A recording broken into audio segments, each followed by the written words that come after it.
Welcome to my 50-miler nutrition and gear prep. I'm going to take you through part 1 of 2 of my 50-mile weekend. Everything I'm doing to prep and prepare will be in this video, all the nutrition and how I'm approaching that. I get tons of questions about gear I use and how I plan for these things, so I want to take you through all of that right here. Now that I've got it done and I've got my head on straight on what's actually going on tomorrow. So I am running the Pilot Mountain Hanging Rock 50-miler tomorrow, and I have been preparing for it the last few days by making my race plan, my crew plan, and then today going through all of my nutrition planning as well. So this is what I do to personally prepare for these races and events because I'm a huge nerd. I've got this big, beautiful spreadsheet that I use to chart out my pace based off of how fast I'd be moving, the time I would get to each aid station, the time it will take to go between those, the distance between whether or not I can have crew there or need crew there, and then I have little baggies of nutrition corresponding to like when I have crew, what I want them to give me at each aid station with kind of goal ranges so that my crew knows when to kind of anticipate and expect me based off this. And then I have, this is gonna be the elevation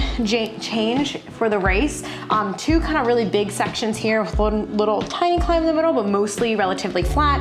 And then I marked here along the bottom like the start and then where each aid station is. And then I was like, okay, these are where I kind of would want crew to be. Even though this is a super crew accessible race, there's tons of aid stations. I don't think I need that much support, but it doesn't hurt to have support when you're out there racing. And then I have here my nutrition chart. And this is for me to roughly make sure that I'm packing and bringing enough. Granted, I will not follow this exactly throughout the day. You're not gonna eat everything you plan to eat. I have tons of other alternate things and there will be aid stations. I will eat what sounds good to me in the moment more than anything, but I like to map out to make sure that I'm at least packing enough calories to get me through the day, and then I'll maybe not eat some things, eat some other things, and kind of get to where I need to be, but making sure I just have what I need. So I am racing for 50 miles, and I'm assuming that is probably gonna take me, I'm thinking 12 to 13 hours. If I have a really good fast day, it's a little bit of a faster course. It could be faster, but I don't wanna bank on that. I wanna assume it's about 12 to 13 hours. The cutoff is 14 hours, and the RD keeps emphasizing that it is a faster race. And my 50 miler that I ran a few years ago, I did a little under 12 hours, which was similar in vertical gain and loss, but also slightly different in its own ways. So I really don't know what to expect out there. You can have a really good day, or you can have a really bad day. So I went with like the minimum of 12 up to 14 hours of nutrition. And so with that, the low end is about 200 calories per hour. I put my moderate intake about 250, and then my high intake about 300 calories per hour. I would like to hit between 200 to 300 calories per hour for most of the race. That would be the ideal range. Typically trying to hit about 60 grams of carbs per hour. You can go up to 90 in these ultra endurance events if you're mixing different carb sources like fructose and glucose within the different products. Just with specific sports nutrition stuff usually has different ratios of those things. This is due to different transporters that we have for fructose and glucose in the GI, so you can uptake both.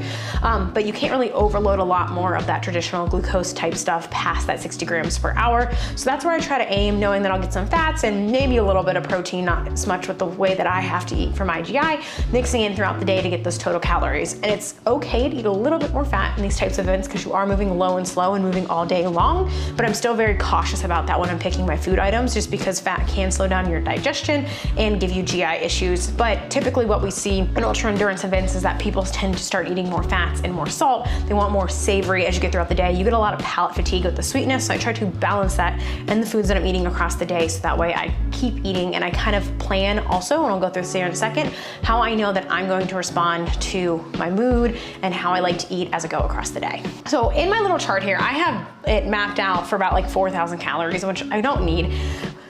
But really the low end of the day, I'll need about 2,400 calories, and the high end of the day, I need about 4,200 calories. Now, it's always perfect and ideal what you eat in a race, but people, tend to trickle off as you go across the day. So the idea is to get at least in that 3,000 calorie range, maybe 3,500 across the day, depending on how long I am out there, and also factoring that I might be moving faster, it's gonna be a hotter day, and making sure that you feel good across the day and not pushing your GI over the edge. So doing a lot of things like eating what I ate during training. If you go back and watch my 30-mile training video day and or my full day of eating while on the trail, you'll see a little bit more of how I approach that here today. So what I did is I went through all of my food, and I wish I had recorded like the whole bunch of food I had out here. I organized this a little better for the video. I have all the boxes and stuff on the floor over there. And so what I did is I took all the foods that I know that I like, I eat. I've eaten during training. They sit well with me. And I went ahead and spaced them out into little baggies, which I know this is kind of wasteful, but that's all my friend had. Normally I have like little stash bags, or we'll just reuse these. They won't get that dirty. I have them based off of each. This is the start, and then I have the calories on them, and then I have one for each aid station when I want people. So this is what I'll put in my pack to start in the morning. The first aid station 6 miles in, but I don't think I'm gonna need a refill of calories until the 12-mile marker. Then I have 17 and a half, 25, 33.5, and 44 miles. Those are where I decided that I definitely think I wanna have aid. It would be just super easy to have them, just based off the intervals. There's a few aid stations where there's not as great parking accessibility, so I don't wanna rely on my crew being there, but if they are there, that's extra and that's great. But I have the start. It's nice a few hours in to get a refill of food. And then there's a weird amount of distance between the next aid stations that I'd see people, so I don't wanna go from 12 to 25 if I don't have to. So I'm gonna have my crew come at mile 17, get a little bit of a refill, but then I have about a 10-mile gap between 25 and 34, 9 miles, and then another about 11-mile gap, and then going into the finish. And so the way that I've approached packing these bags is they have a good amount of calories to last me between those two things.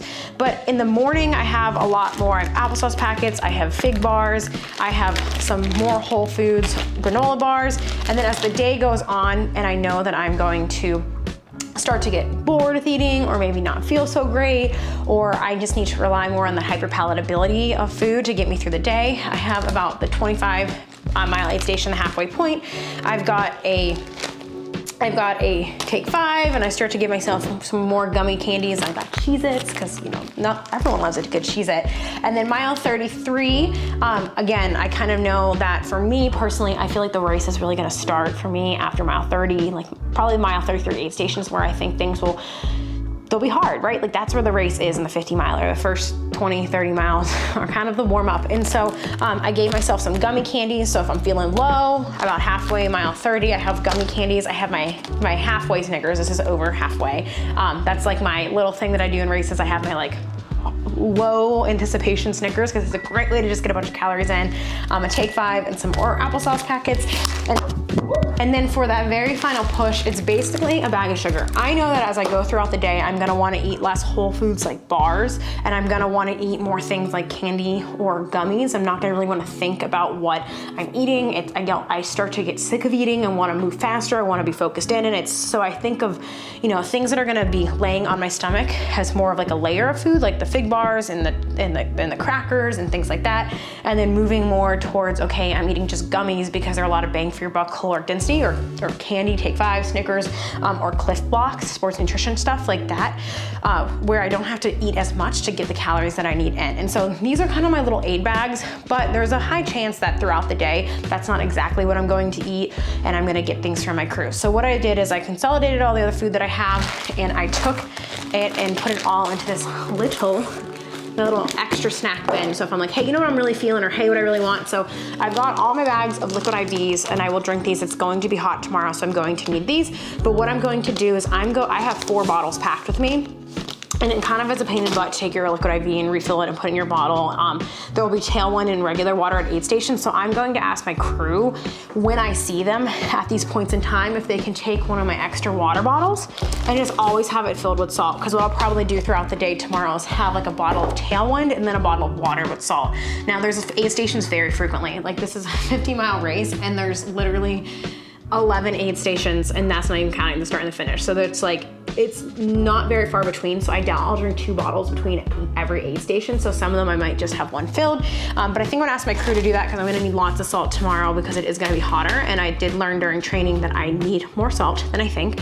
And then I have lots of fun snacks. So we've got extra Sour Patch Kids. These are more for Regis and my crew. I don't think I'll need 2 full bags of them. Some extra goldfish. I love graham crackers. These are great. The only reason I don't have these in my little baggies, because I don't want them to be crumpled up and fall around in there, but I'll definitely grab these throughout the day. Rice Krispie treats didn't fit in the baggies, but I will definitely be taking one of these at some point during the day.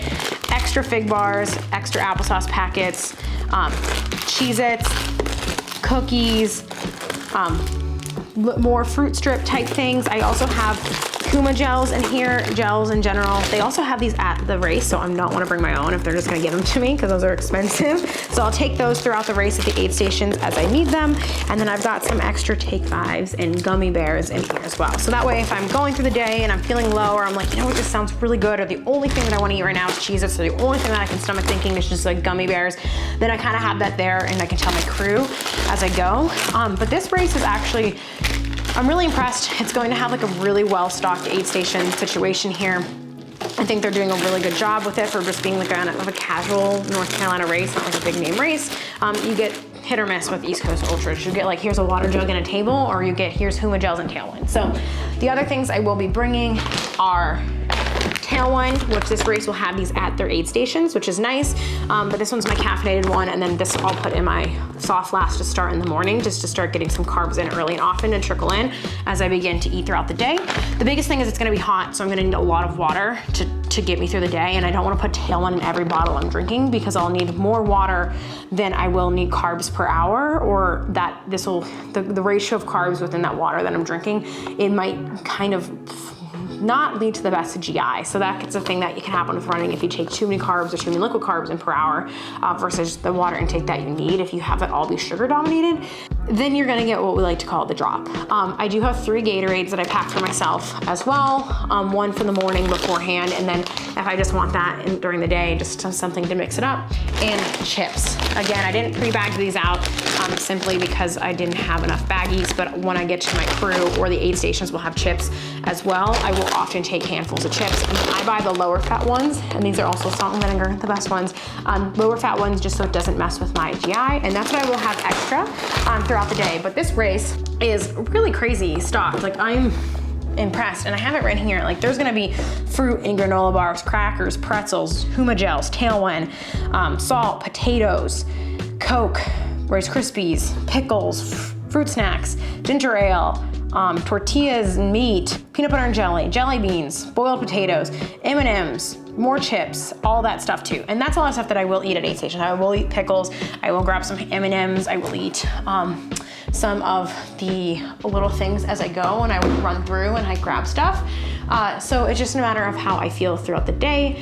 I know that a lot of these things fit well in my stomach. It's just a matter of how I feel during the day tomorrow. So hopefully, fingers crossed, all my GI ailments that we've had in past races are not here today. I've actually been really good this year, so I'm super proud of myself. So that's the nutrition rundown. Aiming for, again, 200 to 300 calories per hour, trying to get 60 grams of carbs in, and then just eating foods I know have sat really well with me this entire year, as well as that I know that I might prefer to eat at certain points in the race and planning for that, but then having variety and options, because you don't know how you're gonna feel, right? So let's move on to gear. All right, so everybody wants to know, like, what's my favorite gear? What do I recommend? All of the stuff. So this is what I'm going to be running in tomorrow. To start, I'm going to be starting in, this is, I think, the Lululemon Energy bra. I also like Fabletics Kessler bra. They're the same bra, essentially. And then I'm starting with these Oiselle long shorts that don't have an extra pocket in them. I was kind of stupid and forgot to pack my black pocketed Paragon shorts that I love. And I have a pair of Athleta ones, but they're a little shorter, and I'm too worried to start with potentially chafing. That's like a no-go. I really do not want to have that happen that early in the race, so I'd rather not have the pockets. And I did run my 30-mile long run that I have on that one video in these, and they worked pretty well. So I know that they're good to go, and I've ran in these in the past. And then I've got my handy dandy bandana, a hat. I'm a hat girl. Everyone keeps asking me where this is from. It's from Roark, R-O-A-R-K. I don't know, I found it at an outdoor store. A Paragon t-shirt. It's gonna be cooler in the morning. I've been feeling cold in the mornings when it's cool here, but it will be hot. My classic Stance socks, and then a Oiselle thin long sleeve, because I'll be chilly, but I'll warm up really fast. It's gonna be like in the upper 50s. It won't be that cold. And then I have my Distance 4 from Black Diamond. Since there's so many aid stations, I just don't think I'm gonna need my Ultimate Direction packs that I do have. I did bring those just in case, because sometimes this pack, because of the mesh siding, chafes like underneath here, but since I'm wearing a t-shirt to start, I think that should be fine. But if it becomes an issue during the day, I can always change it out. I've ran a lot of my miles in this during the day or during training. And then what I have is about halfway, probably mile 25 or 33, one of those aid stations, I have an extra tank top. Once it stops being chilly and I wanna get warm, I mean, this might be sooner, and I'm getting warm, I might change into a tank top here. I've got a spare hat and bandana and socks as well. So that way, whatever I need to change in. There's a few creek crossings, but they mentioned that we shouldn't really get too wet, but I might change my shoes and my socks. So I have that all packed and like bagged out for my crew. And then I have my La Sportiva Jackal 2s. I have a spare pair of these, so if I need to change my shoes for whatever reason, it's the same shoe, it's the same pair of socks in a different color, things I've run in before. The biggest thing is like you'll keep hearing me say over and over, I've ate that in my long runs. I've worn that on my long runs. I did this during training. We're not changing anything. This is not the time to experiment. This isn't the time to wear something new or try something new. It's a recipe for disaster. And then I have the soft flask that just came with my vest. I have Ultimate Direction ones too. I've got my Black Diamond Z poles. I've had these for, I don't even know how many, a lot of years now. I will use these for the climb, so I will probably start with them and then give them to my crew, I think at my aid station 3 after the first big climb, and then I will pick them back up at my aid station 8 before the last big climb, and then not use these in between, so I can just kind of run and then have my hands free to eat. That's the hardest thing about poles, and a big reason also why I have like more applesauce and candy towards the end in the beginning, just so that way when I have the poles, I'm still able to eat and it's a little bit easier. But that's what I'll be using, and that's my pole plan. I can change my mind throughout the day. Again, I'll see my crew so often that if I'm like, hey, I'm feeling tired, I want my poles, I'm getting fatigued. 4 legs are better than 2, but I will definitely be using these on the climbs and that downhill, especially towards the end, because that's where you tend to maybe blow up. And then if you have your poles and you don't need them and you're just running, then like you can just carry them and run. It's not like they're in the way. And then my pack, both of them have places that you can store poles if you don't want to carry them in your hands. And then I just have like my baggie of miscellaneous stuff. I've got my Gooder sunglasses. I have my other sunglasses in my backpack. I have a spare headlamp. This is my Black Diamond one. I have my Petzl Attack that's charging right now. We've got sunscreen. We've got Squirrels nut butter for all of the chafing. My heart rate strap, if it doesn't make me want to gag because it's tight on me and I'm nervous, I'll wear that and share my heart rate data with you guys at the end. Visine, if my allergies are bothering me. Little tiny things of sunscreen and chapstick in my like little trail bag that I keep here. These are those little Frey minis. Frey is a skincare company I work with, and their little skincare minis are what I carry around in my pack if I need it. Some buffs. I have a couple of these if I decide I want a headband instead of a hat, or I want to wear that around my neck. And then I just have extra clothes in here in general, and then a baggie for dirty clothes for my crew. So say it gets chillier again at night and I want a t-shirt again, say I start chafing or I'm sweating through my shorts and I want to change those, I have extra shorts. I also have an extra tank top and sports bra, socks, and here as well, just in case I need to change more than often. I think in my other races, I've changed my shirt. That's pretty common for me because it's sweaty and humid. And then in my 100K, I changed from shorts to leggings. And then I don't think I changed my shorts in my former 50K. And then when I did Grand Canyon, of course, I just put leggings on over that. So I'm hoping I don't have to change my bottoms during the day, but I probably will change my shirt once or twice because with the humidity and heat sweating through that, it will just feel nice to have a fresh layer on if I can, but I'll leave that with my crew and just let them know, hey, you know, have this, and hopefully there's texting service from some of that, so I can just be like, hey, have this ready when I get to that aid station. So that is all she wrote, my friends. I think that's all I've got here. What I'll do is I'll just organize this all in this bin for my crew. They'll have everything set out. I'll start with this in the morning. That is the rundown of the gear prep, the nutrition, what I'm bringing, what I'm planning on eating, and kind of, you know, my strategy throughout the day for pacing kind of within food, you know, pushing, you know, on those first climb and descent, taking it easy and being steady. I think my goal is then to try to find a really steady, consistent running pace in that middle section. And then you're just hanging on until the end. I did find out that I was allowed to have a pacer yesterday. They didn't tell us this at all. And Reed just didn't bring running stuff, but he'd still come out with me, even if I need him to, but I don't think I will. I don't want to say it's just a 50 miler, but the amount of crew access there is this race, how many times there would be aid stations, I think we'll feel very high supported. My first 50 miler, I think I had like 3 crew spots, and I only saw my mother-in-law at 2 of them because Regis was also racing and that didn't line up. And then my 100K, I wanna say I maybe saw my crew like 4 times. So this is crazy how much there is. So I did get to do a little bit more of this. I probably could have carried more of this with me if there was less between these things, or aid stations without crew in between. That's a lot more common. I think this is just a very accessible race just due to its location. So you might as well take advantage of it. It'll make the day easier. And then my goal with how many aid stations there are though, is to not lose time because of that and not dilly-dally, but get in and out, which is why I've like bagged all this stuff.